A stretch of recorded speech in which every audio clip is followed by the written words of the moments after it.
Tech for Seniors, June the 8th, 2020, episode 11. Can you believe it? My Wow! Yay! co-host, Hewie Popluck. Say hello, Hewie. Hi there. And Bob for security. Bob's going to do his update today with security. He's with us every week. Thanks, Bob. Great to have you on board. So this is episode 11. Now, we had a little bit of change. I told you Michael Daniels was going to be on the show this week. Now, many of you wonder, who the heck is Michael Daniels? Michael Daniels has his own show on Wednesday afternoon. He's a very popular guy, and you're going to meet him next week. He's a good friend. We've met, Hewie and I met him through Geeks on Tour. Very knowledgeable man and super interesting fellow who's been very helpful for us. And he's going to talk next week. His wife was having some surgery today, and we didn't think he may have been here. He may not have been here. So we thought, yeah, you can listen to Hewie and I and Bob today. What the heck? And then we'll do Michael next week. Hope everybody had a good week. I had a great week. I got my hair cut. Oh my gosh, I got my hair cut, and and Bob got his hair cut too. I wanted to give my barber a big hug, but I couldn't because social distancing. So that was a bit of a problem. I made the French. So the other thing I did this week, I wanted to show up Jim Copeland, so I made some French baguettes, and I'd never made those before. Took me all day to do it, but I did make them, and my grandson loves them. The other thing is I got my Blackstone grill hooked up to natural gas from propane because we use it so much. I hated going and getting all those propane tanks filled. So all in all, I had a great week. I hope everybody else did as well. All right, I put in the chat the links to all our episodes. As you know, all our episodes are online. I hope you all looked at them this week because we put the chapters in. So now you can see, it's very easy to see what we talked about. And if you want to go to specific areas and replay things, then you can do that by watching the video. I'm just going to share my screen now. And we'll see here. I have a couple articles I wanted to talk about this week. And this is a really interesting article. I don't know if Bob saw this, but this is very interesting. I want to come down here, and I think everyone should be able to see this picture. Now, this was a very interesting picture that was surfacing on the internet about a week ago. What happened is people downloaded this. It's just a JPEG file, and it started crashing their phones. They put it as a screensaver because it's a really pretty picture, and it started crashing their phones. It really locked them up, and you couldn't get your phone going, and you actually had to do a factory reset and put everything back to normal. If you then downloaded this picture again and you installed that picture, it would crash your phone again and you wouldn't be able to get it going. So when this surfaced about a week ago, a lot of people, this was happening to a lot of people. Everybody thought, of course, it was a virus. And there's smart people like Bob G and all these guys at Avast, and everybody looked at this picture and they were looking and thinking about, gee whiz, was this a virus? And nope, nobody could find anything wrong with that picture, and it was not a virus. So what happened was, and it occurred, it did not affect the iPhone, it only affected Android phones, but it hit the Samsung, like the S20, and I don't think it did the Pixel. There's certain models that it hit. So the people at Google were getting really upset about this because nobody really knew what was happening. So the engineers at Google figured out, the first thing they thought that it probably had something to do with the video card and the rendering of the colors, red, green, and blue, the primary colors that are rendered in your phone and go to a video card. They postulated that it was running out of memory loading loading those particular colors. But if you look at the picture, it's not that colorful a picture. It's really not that colorful. Well, what it was it wasn't the red, wasn't the primary colors that were the problem. It was the gray. If you look at this picture, there's an enormous amount of gray in here.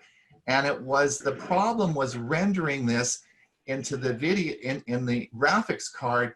It didn't have enough memory to calculate all that gray to load it successfully onto your Android phone. And that's what caused the crashing of this. So, so they've actually made some programming changes, and the Android operating system will be upgraded in the next couple of weeks. So if you are planning, or you do, there's actually a couple of other pictures like this that it does that. So if you see this, or you see this picture, my advice is don't put it as a background on your phone, or you may just, you're going to regret that. I thought that was really an interesting article and interesting problem, because it certainly did not turn out to be a virus. So the second article I wanted to talk about is that occurred this week is the Amazon Fire HD Fire. This is a tablet, and it just came out this week. Now, Amazon has a number of these that are available, and Gail and I taught the Fire tablets for many, many years, and I've sort of got away from these, but these are really great units, and they're cheap. This is under $90, and the specs on this are just really great. These make great gifts. They're good for children. You can watch Netflix on them. They're great machines for really bargain prices. And oftentimes Amazon throws in a lot of other goodies with these that make them really an excellent value. And they just brought out the new 8-inch this week. So you might want to have a look at that and think a bit about it. They're really great machines. And the last article was the 2020 iPhones got leaked. So if the iPhone 12, the whole series was leaked to the press this week. So we know what's going to happen with the next variation of iPhones. Now, the iPhone 12 is going to be late by a couple of months. I can't remember if it was the iPhone 11 that had a short lifespan, but the feeling is you really want to miss this. This is only going to be a very short, the big changes with the iPhone are going to occur in iPhone 13. So this is going to be there's not much difference in the 12 from the 11. There are a few small differences, and it's only going to be a very short period that it's going to be available, because they're going to go right into the iPhone 13, which will be a big change. It's going to be all wireless charging. There'll be no ports on the outside of it. And there's going to be some really big changes in the iPhone.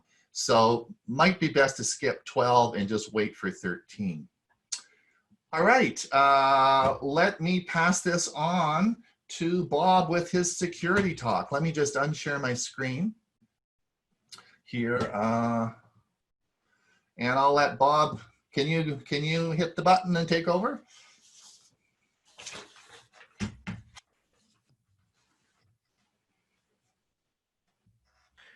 And you're muted, Bob.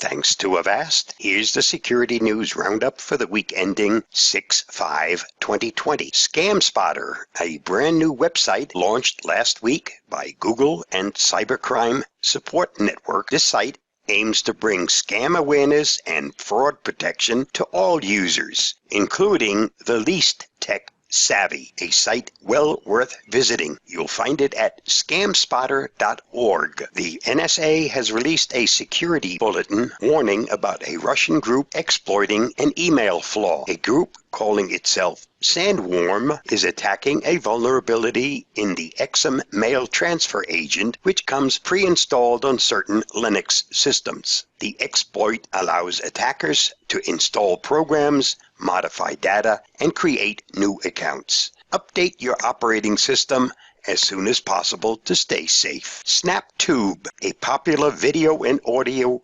downloader, has been a known defrauder since October of 2019. You even get a warning when you attempt to install it. When security researchers discovered that it conducted devious background activity such as advertising click fraud and signing users up for premium subscriptions. If it's on your device or computer, remove it. Don't override the warning. Most users don't change their passwords, even after a data breach. Has your password been stolen? Find out with Avast's Hack Check, a web service offered by Avast. That's all for this week. Stay safe. See you next week. Bye-bye.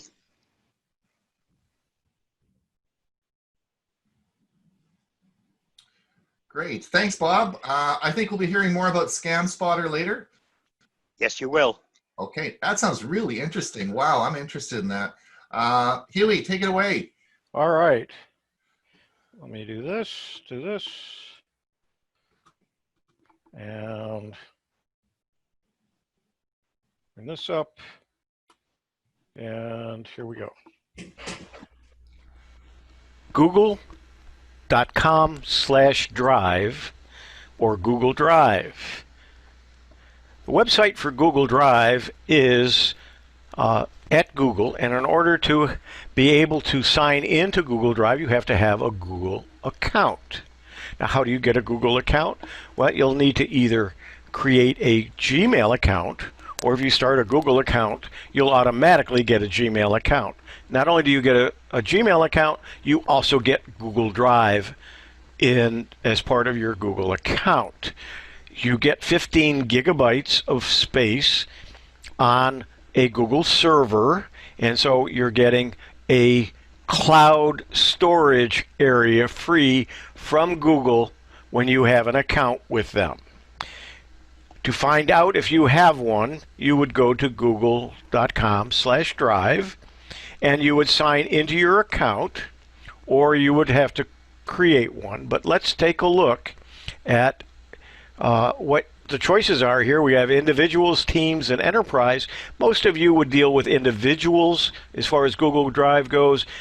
Teams are when several of you are using accounts together, and enterprise is when you're part of a big corporation. So let's go to the individuals.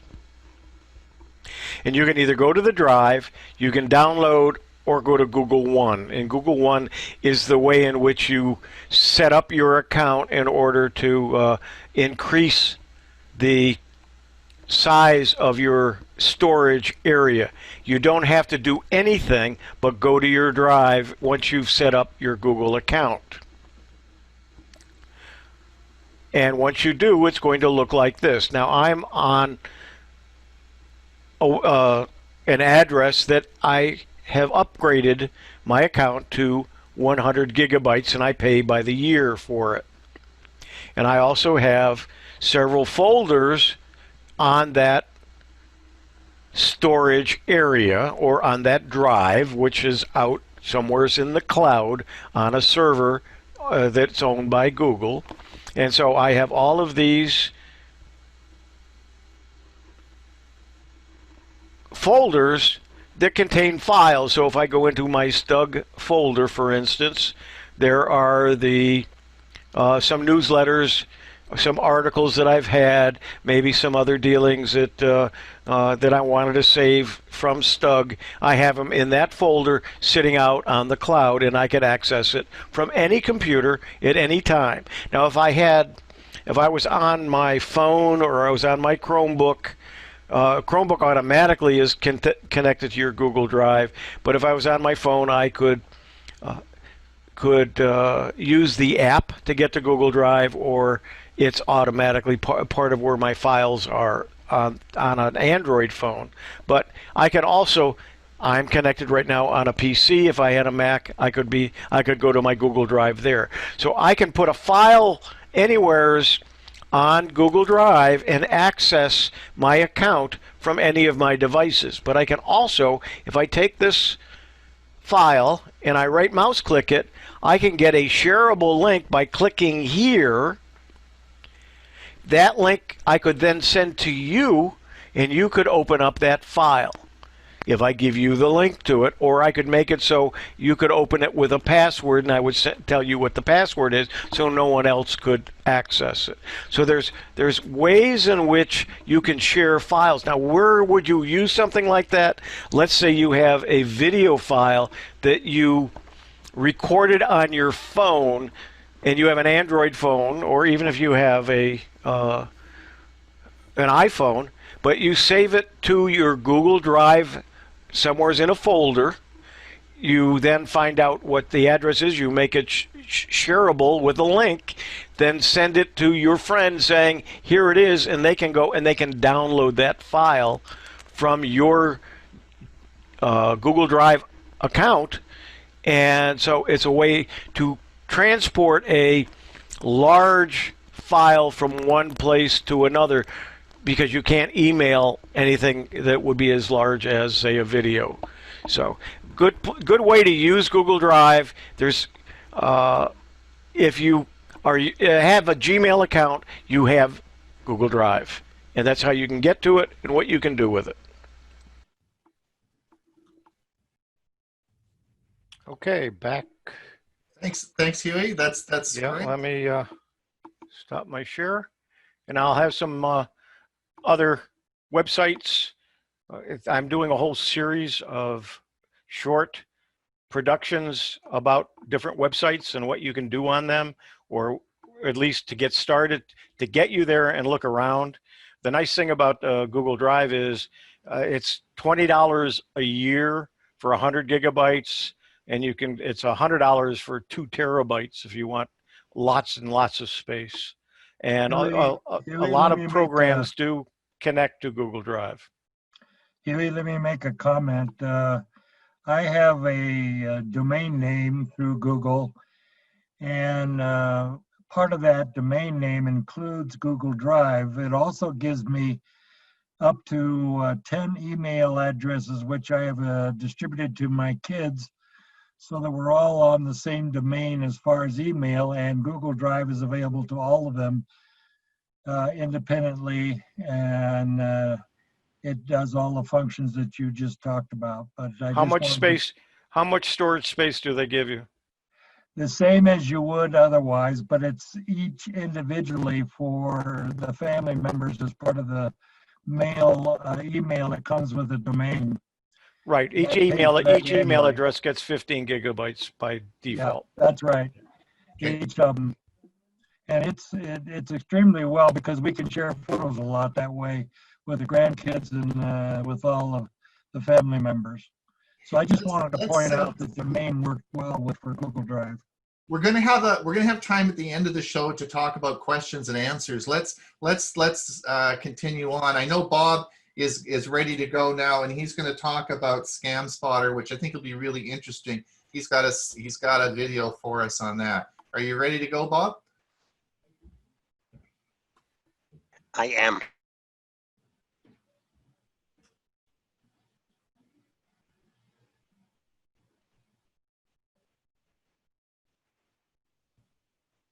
Google and the Cybercrime Support Network have just launched a public service site called Scam Spotter that aims to bring scam awareness and fraud protection to all users, including the least tech savvy. Scammers are expected to steal over $2 billion in 2020. We can thwart their efforts with the 3 golden rules. Number 1, start by slowing it down. Scammers often create a sense of urgency so that they can bypass your better instincts. Take your time and ask questions to avoid being rushed into a bad situation. Scammers might say, you need to act fast. If you don't make a payment now, we'll be forced to take legal action against you. Don't be rushed. Spot check. Do your research to double check the details you're getting. If you get an unexpected phone call, hang up, then look up the bank, agency, or organization that's supposedly calling and get in touch directly. Scammers might say, "This is the IRS calling. We haven't received your tax payments for 4 years. That's a federal crime. Stop. Don't send." No reputable person or agency will ever demand payment on the spot. Often, scammers tell you to go buy gift cards, which are meant only to be given as a gift, not as payment under threat. So if you think the payment feels fishy, it probably is. Scammers, of course, may say, "Please send me XYZ gift card for $100 or $200 face value, and I need at least 20 of each card." Fighting fraud is a team effort. With support from Google, the Crime Support Network is working to help everyone be scam aware and stop fraudsters for good. It's a team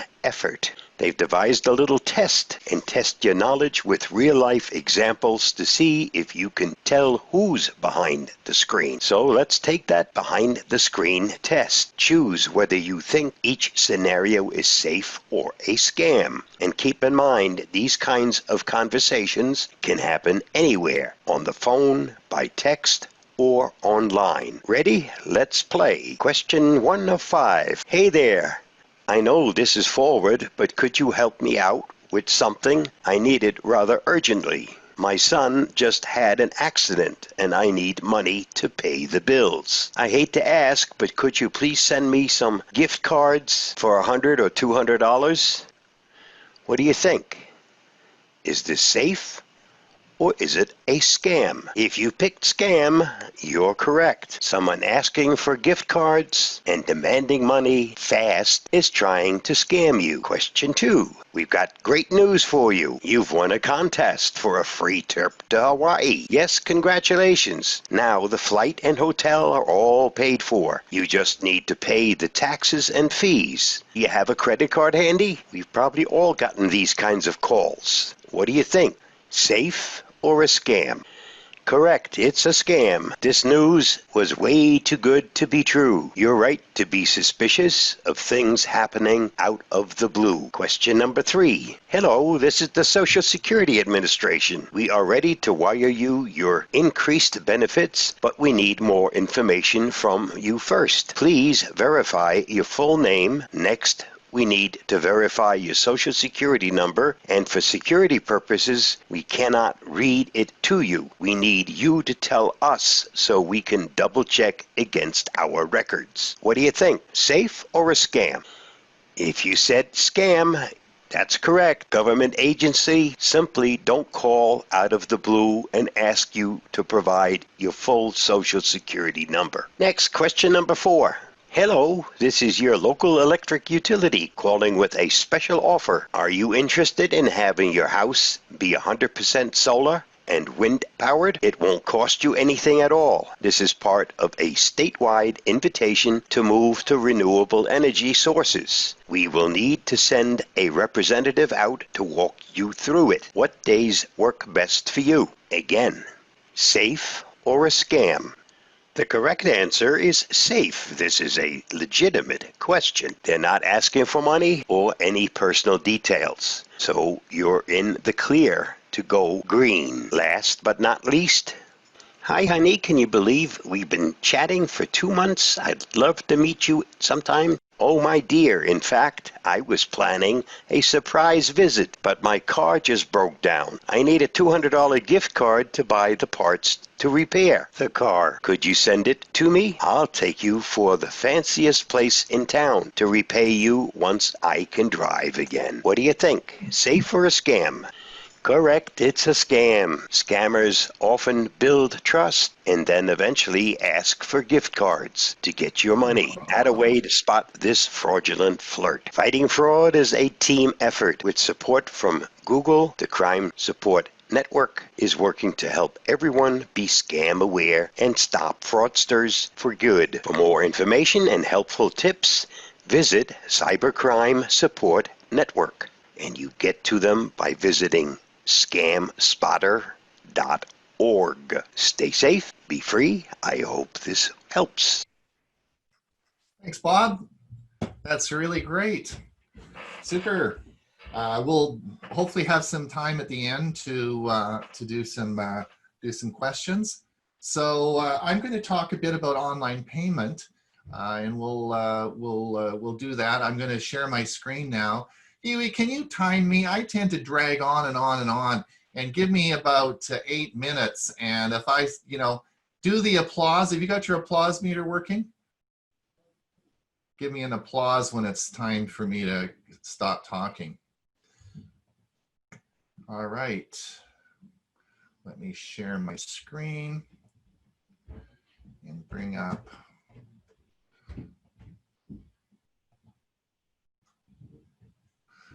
If you're going to be doing online shopping, we need to. Rats. Hold on here. Whoa, whoa, whoa.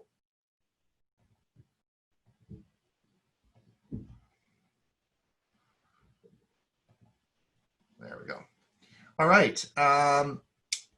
Because of COVID-19, we're probably doing more online shopping, and I wanted to talk a little bit about how to safely shop online, particularly for payments.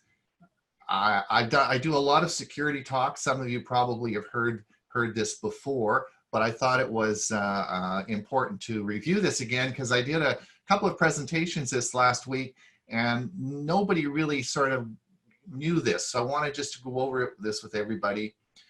Now, if you're going to buy something online, there has to be some trust. If you look here, you're going to see that you're purchasing a product, and from that product, you have to pay it. Now, I'm sure everybody in this group remembers COD, which was cash on demand. So when the post office brought you your parcel, then you paid the postman. There was actually a transaction that occurred between you and the postman. But we don't do that anymore. We have faith because we're online and we do online shopping. So you expect when you pay for something that you will get the goods that you ordered. Now, one of the things that you need to understand is the difference between a credit card and a debit card. And this is extremely important. Let me just go over the differences now. A debit card is your card. This is a card that you own, and it's to get your money out of your bank. So if you had a very poor credit rating, your bank going through bankruptcy, you've lost your house, if you have $1,000 in your pocket and you go to the bank and you put that $1,000 in the bank, then you will have a debit card and it's your money and you can take that out through the debit card. It's like cash. So there are it's like paying for cash. That's exactly what it is. A credit card is totally different. A credit card is a contract. A credit card is not your card, it's owned by the credit card company. You sign a contract that gives you authorization to use that card. You have to apply for it and you have to have a credit rating. Now, the one advantage to having a credit card is fraud protection. So let's just talk a little bit about this. So what we don't want you to use your debit card for is we do not want you to use your debit card to fill up with gasoline. And I'll tell you why in a minute. We don't want you to use your debit card to do online purchases. And we don't even want you to use your debit card to purchase goods and services because it's like cash and there's no fraud protection in that. Now, and also for travel, with the COVID-19 and people wanting to get their money back from cruises and airlines and things like that, this is all a huge problem, and it makes it 100 times worse if you paid with a debit card. The credit card often offers you trip cancellation, and there are a lot of other things that go with your the protection that goes with your credit card. And again, one of the problems with debit cards, particularly with gas, are skimmers. And there's 37 million Americans refill every day, and 29 million pay with a credit or debit card. And skimmers can be put in to into where you pay for gas. They're little devices that sit behind the where you put your card in, and they will take your PIN number and your credit card number or debit card number and quickly send it to the bad guy, and they're into your account and take off with your money like crazy. They estimate that these skimmers are coming into the United States at about 100,000 per month from China. They cost less than $50, and all you have to do is figure out how you can install them into behind the card reader in a gas station. They estimate at any one time in the United States there's 10,000 of these active. And remember, if you have a debit card and someone gets your password and your number and they clean out your bank account, your bank is not going to reimburse you the money. So be careful, really be careful with a debit card. There is an app, an Android app called Skimmer Scanner, and we've talked about this before. You can download this and you can actually scan the gas station pump to see if there's any skimmers in that pump. Now, clearly, the most important for online purchases is PayPal. And I want to talk a little bit about PayPal, and I'm going to show a little bit about PayPal.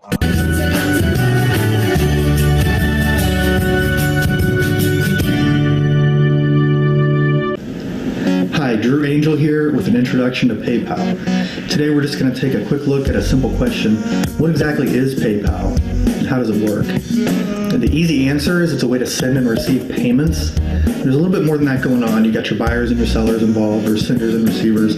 Let's take a closer look, give you a little bit better knowledge on what exactly there is happening here, and see how it might help you out. So first you have the buyer side. When you want to make payments with PayPal, of course the first thing you'll do is create your PayPal account, and you'll treat it like a wallet. This is your digital wallet or your PayPal wallet. Just like a regular wallet, you can hold cash in there in the form of a PayPal balance. You can have your debit card and credit cards in there from various banks or credit card providers. You can have multiple bank accounts, so checking accounts or savings accounts from a local branch, from online banks. You can add all of these into that PayPal wallet, and when you make payments, you can choose whichever funding source you'd like to use. So again, your PayPal balance would be your cash, or bank accounts could also be kind of considered cash, and then you've got your credit and debit cards. The cool thing is, when you make payments with PayPal, all of those funding sources are protected inside that PayPal wallet.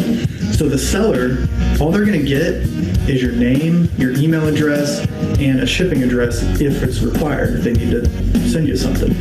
So that sensitive information, like the bank account numbers, credit card numbers, and expiration dates, and security codes, the actual billing address associated with these funding sources, that's all protected behind the PayPal barrier or inside your PayPal wallet. So consider, if you go shopping on 20 different websites, and you put in a credit card number in each of these 20 sites, well, that's 20 different chances that they could be saving your card number in their database. They're not supposed to be doing that, but a lot of them do.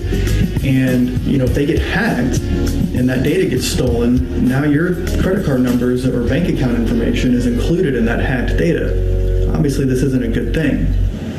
And again, when you pay with PayPal, none of that information is provided to the seller. All they're going to get is your name, email, and shipping address. So it protects you. You have this buyer protection behind that PayPal barrier. This is one of the biggest advantages of using PayPal.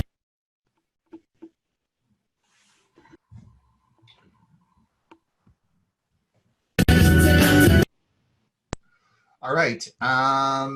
Now, this was just to finalize here, this is a transaction that I did last week, and you'll see this is I bought something at Lowe's, and this is I paid for it with my PayPal account. It's actually charged to my credit card, but there's no personal information that that anybody got at Lowe's. They didn't get my my credit card or anything like that. It's paid directly from PayPal. So there's 330 million accounts today with PayPal. It's used an awful lot, and it's a way of securely doing a transaction over the internet. So I would encourage you to get your PayPal account and make sure that you use it. All right, let me just stop sharing, and I'll send it back to Hewie, who's going to talk about shortcuts. Yep. No, not today. Not today? No. That was last week. Oh, okay. What I am going to talk about is another website to take a look at.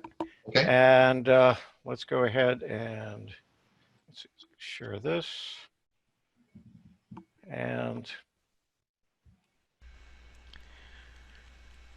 Clever PDF. It's a website with 27 powerful and free online PDF tools.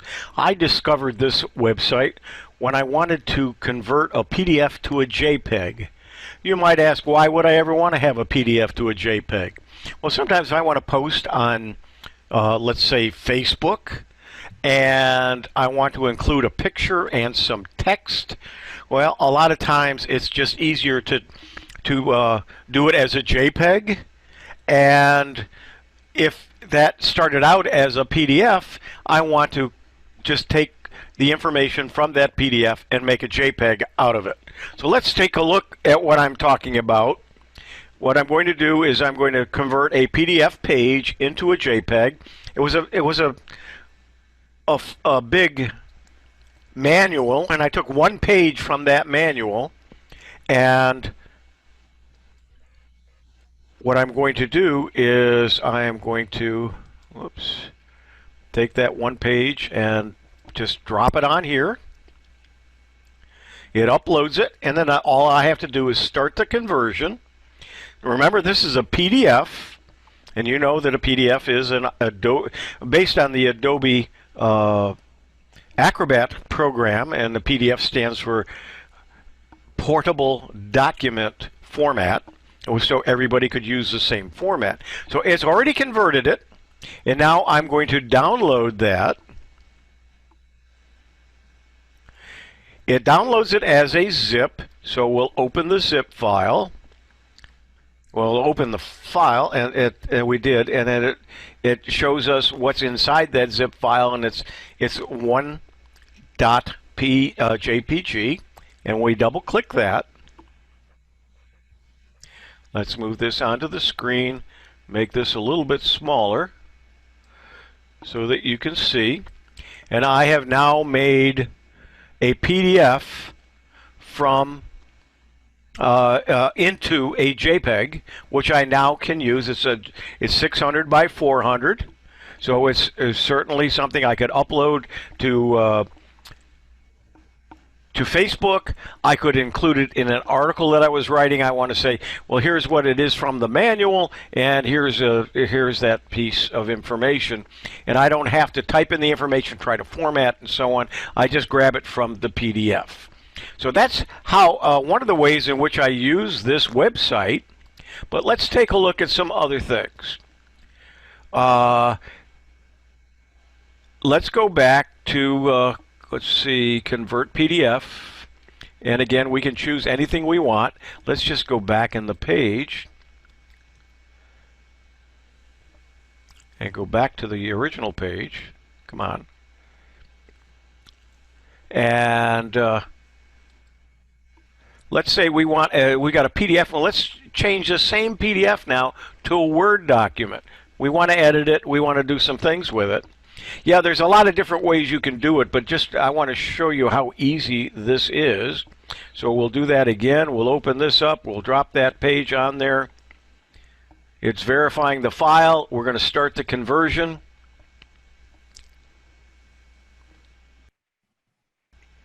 It's done. We're going to download it. This is all real time, folks, so you can see how fast it is.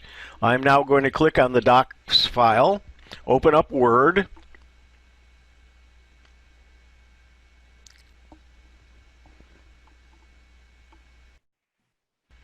And it takes longer for Word to open than it is to do any of this information. So let's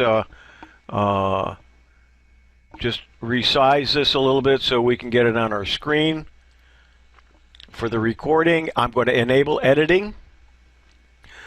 Let's say I don't like the type in this and I want to change it. Now this is a Word document. It's in the same format as the original, but let's say, okay, I want to take the whole thing and let's change this to Arial. I change it to Arial, and bingo. We've now not only have we changed it from a PDF to a Word document, it's a Word document that we can edit and even change the look of it a little bit.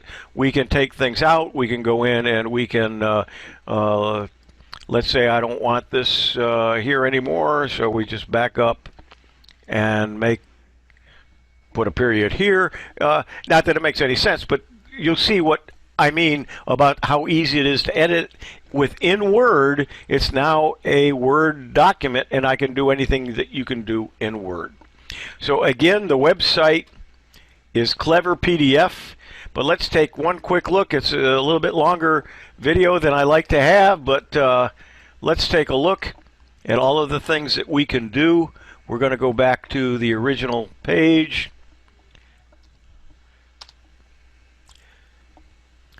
And you can PDF to Word, PDF to Excel, to PowerPoint, to images, to EPUB, to Keynote, to numbers, to pages, to create PDF from Office, iWork, eBooks, and more. You can change Word to PDF, JPEG to PDF, a TIFF to PDF, EPUB to PDF. You can unlock a PDF. You can split it. You can combine PDFs. You can reorder the pages in a PDF.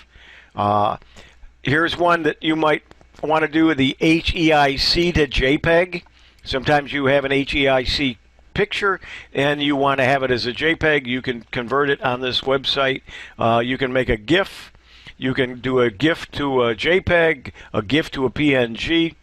And then offline, they have an offline version you can get for Windows or for Mac. The website is free. I'm not sure on the software. I believe that's also free, and you can just download it.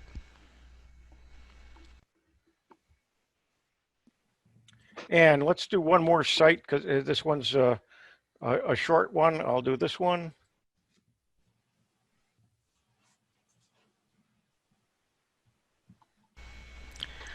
Down for everyone or just me? Have you ever spent a whole bunch of time trying to track down a problem getting to a website, and then all of a sudden it starts working? Could it have been the website was down, and then you made all those changes on your computer and spent all that time trying to fix something that wasn't broken? Well, there's a good way to find out if it's you or if it's the actual website. There's a website called Down for Everyone or Just Me. All you have to do is go in there and you type in whatever website you want to check. And when you click on it, I clicked in Google and it says, is Google down right now? No, it's just you. Google.com is up. The Google website is located, and it gives the address and their official Twitter account. And so what you're doing is you're determining immediately if the website is down. Then you don't have to try to go fix something on your computer and waste a lot of time. So this is a website I've used quite a bit, and it's really come in handy because the website was down and I didn't have to spend any time fixing my computer. Thanks, Hewie. Thank you. Thank you. Excellent. And we made it to the last 15 minutes for some questions. So Hewie and I were talking this week, and we've had some pretty action-packed meetings. So I see Jim's got his hand up. We'll take some questions now. We wanted to leave some time at the end to ask some questions on stuff so that we can, or comments. So that's why we've left the last 15 minutes for us. So Jim, do you want to take it away, Jim? Hewie, why would anybody ever pay for Adobe? hang on a second. We lost Hewie.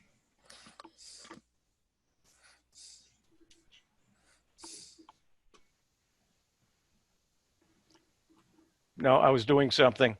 One of the things that you would do with it would be to, it does do some editing that some of the other programs don't, but it is a very expensive program. You're correct. Greg.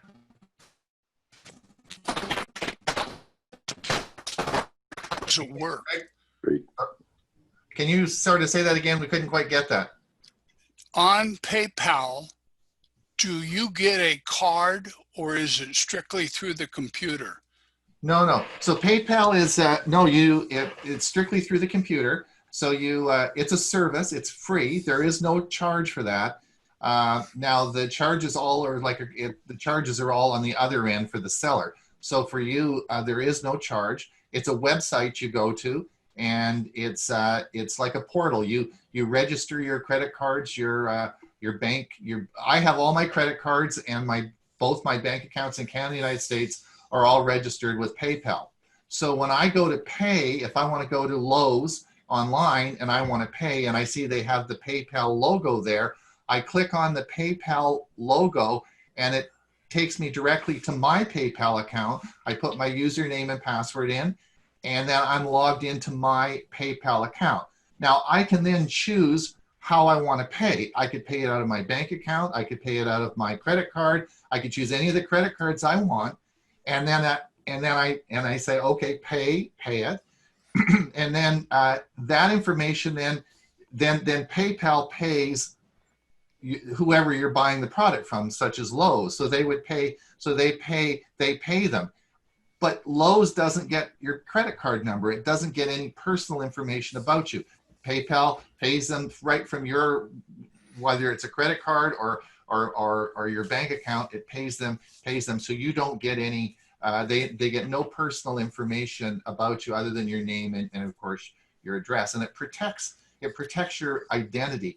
And it's, as I said, 330 million people now use PayPal, and it should be the standard by which everybody does internet business with. Yes? Go ahead, Greg. So if we go out to Olive Garden and they have a logo in their window like American Express or Visa, then we can use their little machine to pay the bill.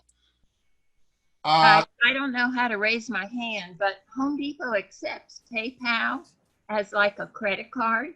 So there must be a new version that is a credit card, because Right. it's being accepted by vendors like Home Depot in person when you're standing at the register. Right, and that actually is through an app on your phone, a PayPal app, and that's uses what we call NFC. So it's like a tap and pay through through PayPal. Yep, it works the same way. PayPal also offers a debit card. You actually have to have money there, and that's of course accepted the same as any debit card. Yeah, I knew there was some kind of card. Right. Not something I would recommend, because debit cards are not the safe thing to use. Right. And I always get, and so really you're using your existing credit cards and bank statement, bank as well. I mean, you can use all your existing, you don't change anything. It's a wallet that prevents anyone from getting your personal information. And I have really big concerns, because particularly since most of us now are doing a lot more online shopping because of, well, you take, for example, Home Depot in our area, it's a lineup to get into the store, but they have curbside pickup. So you order it online, and you drive up and someone runs out from the store and gives you the stuff, right? But again, you're ordering it online, you're paying for it with a credit card. So more and more people will have your credit card numbers, and that's a bad thing. Ron, I don't know if you noticed or not, Robin has been really concerned that I've been spending so much time on the computer that I'm turning into one. And look what happened to me. How did you do that? I don't know. All of a sudden, I'm a computer. Matrix 4. Oh my gosh. Jim, do you have a question? I have a comment and a question. PayPal has very good problem resolution.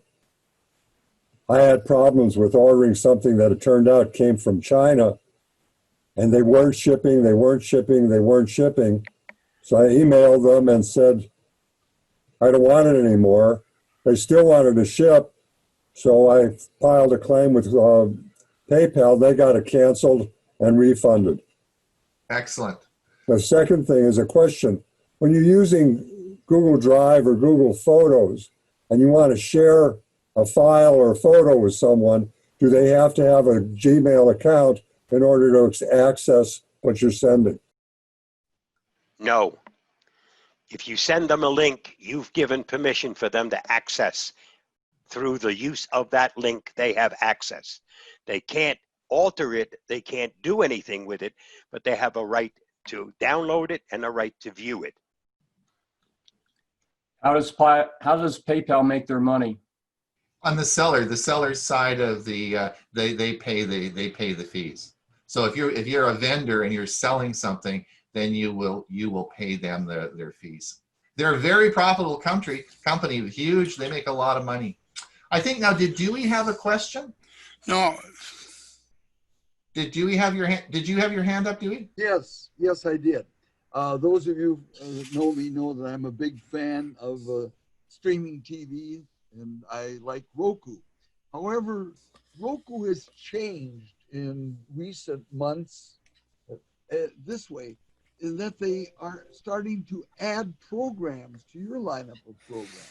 I don't recall that being done in the past. And also, I'm not sure if it's Roku or National Public TV, but about every 2 months, my public TV account disappears from my various Rokus, not all at the same time, but randomly, and I have to reboot it.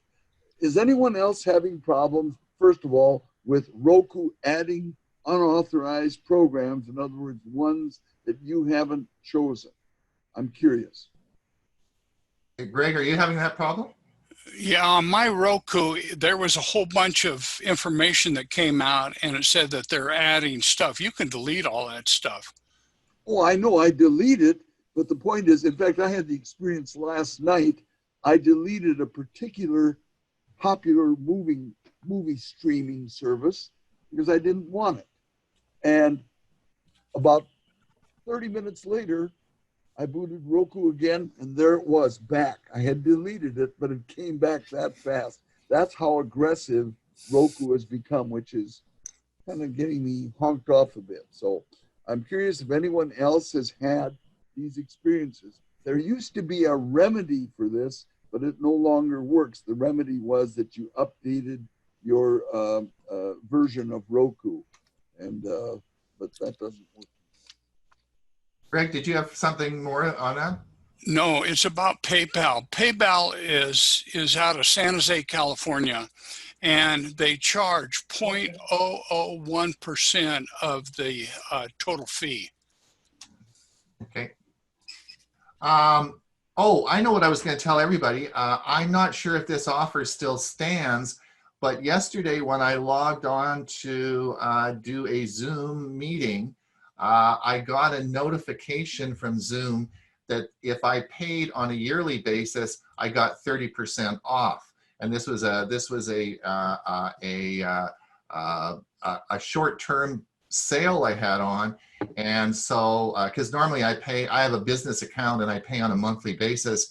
They offered, if you paid on a yearly basis, they offered 30% off. So I know that a lot of people do have Zoom accounts. You may want to look at your account and see if that's still on. It was a limited time offer, but it's a great offer because I certainly will have a Zoom account for a very long time, and to save 30% is a good thing. They're not offering to those of us that have it on a yearly basis, only to those of you that are on a monthly basis. Oh, is that right? Okay. I did notice it on my free account this morning. That offer was there. It wasn't. Okay. Just let everyone know. Larry, did you have a question? You're going to have to unmute yourself, Larry. Sorry, I want to go back to PayPal. Yep. you're sharing an awful lot of financial information. In fact, you're sharing your entire financial life, it sounds to me like. Makes me nervous anytime I have to be that extensive with financial information. Are you concerned with the implication of what that might be? Not at all. And 330 million people are using it. So that's a lot of people. It is extremely secure. It is secure. And you have to look at what are the alternatives. The alternatives, if you want to pay online, are you're going to give the websites your credit card numbers, which that's, or worse, I mean, people use debit cards. That's terrible. I mean, if you give your debit card to a website and your PIN number, that's like giving them all your cash, and they could do what they want with it. So it is very, very, very, very secure. Let me just show everyone. Just show everybody something here. Hold on, I'm going to share my screen. While you're doing that, just to let everybody know, I did put a link on how you get to the beta version of what I'm doing. Yeah, that's sort of cool. Where was the... Can I make a comment here? Remember, you only give PayPal the credit cards that you want to give PayPal. You don't have to give them all your credit cards. And in my case, I use one single credit card for all online transactions. Right. Well, Dick, are you offering your financial institution as well as the credit cards? In other words, your banks? No. So No, let me just tell all they'd have would be my credit card. All I can say is that PayPal throughout history has been very security conscious, and it's an excellent system beginning 15, 20 years ago when they first started. And PayPal used to be part of eBay up until 2015, and then it was spun off, and PayPal stock has gone up 220% since the initial public offering. And the company said it added 37.3 million customers in 2019 to make a total of 305 million active customers today. And as far as I know, they've never had a breach or any security issues that have been a problem. So you're right, Larry. I mean, it is trust, but I do believe that that they are. It is a very secure, very trusting organization. And again, it's a wallet. Think of it as a wallet. All it is a wallet that you're keeping in your back pocket that protects you from giving out your personal data, which I think is really important. Ron? Yes. On PayPal, it's very, very convenient. Like I have one rental, and I had a young girl that didn't know how to write a check. I mean, she just couldn't get the words right and couldn't spell, and she could pay by PayPal. And so it was very convenient for her and very convenient for me. So it's also a source of revenue, a way that somebody can pay you if they want to reimburse you for your lunch or something. If you paid for lunch, it's a very easy way to get money from friends. Well, that's another. I didn't get a chance to talk. We might do that next week. But PayPal also owns Venmo, right? Venmo is the same. Is really what you're talking about. And Venmo is peer-to-peer. This is where you're transferring money from yourself to somebody else. And that is extremely secure as well. And they have a huge business with Venmo. So that's another very secure way of transferring money. As you said, it's very, what you really want to get away from is bank e-transfers. Lots of problems with those and not so secure. And the banks aren't really standing behind that. So what does that mean? Yeah. So you does that mean when you put your money from PayPal into the bank? Oh yeah, yeah. You can put your bank is linked into PayPal, so you can. Yeah. Well, I do that with my rent collection because I just have one person, so I don't need a big account. Yeah. Hey, well, it's 10:01. Sorry guys, we're out of time. It's a wrap up. It's another week. So wow, this is crazy. I mean, it just goes by so fast. Huey, did you have a good time today? I had a wonderful time, and I hope I turned back into a human being again. This being an avatar has really become a problem. I'm sort of getting used to it, but I like the old Huey back. It's better looking, Huey. It's better looking now. It's a nice way to go on a diet. Yeah, I couldn't. They don't have a fat face, so I guess I have to be thin in this. But you notice that it's actually moving the lips to when I'm talking to. It's connected to the microphone. It's kind of neat. And the eyebrows are moving, everything. Yeah. Hey, hi, Joanne, and goodbye, all. All right, Ron, we'll see I've got a everybody quick next week, question. okay? Ron, I've got a quick question. Yeah, what's the quick question? So when you said don't use your debit card at a gas station, can you use your debit card but select credit? No. It does work the same way? No, don't use it. Keep it in your pocket. Okay, thank you. If you have to use it, go inside and run it on the machine where you know that no one's got inside. Yeah, take it inside. They don't have the access, and you got the machine inside. Prepay it, then go out and pump your gas. Okay. Why is there an option to use credit or debit with a debit card? I don't understand that. You can use either. Credit card or debit card. Some of the banks, so it depends on how the debit card is set up. A pure debit card is only cash, but some of the banks have actually set them up, and they're actually a credit or a debit card. They're actually a dual card, and you just have to look and see what your bank and how that's set it up. All right, you guys, next week, same time, same place. We'll all be here. Thanks a lot. Have a safe week. Bye, everybody. And I'm going to bake some more bread this week. All right.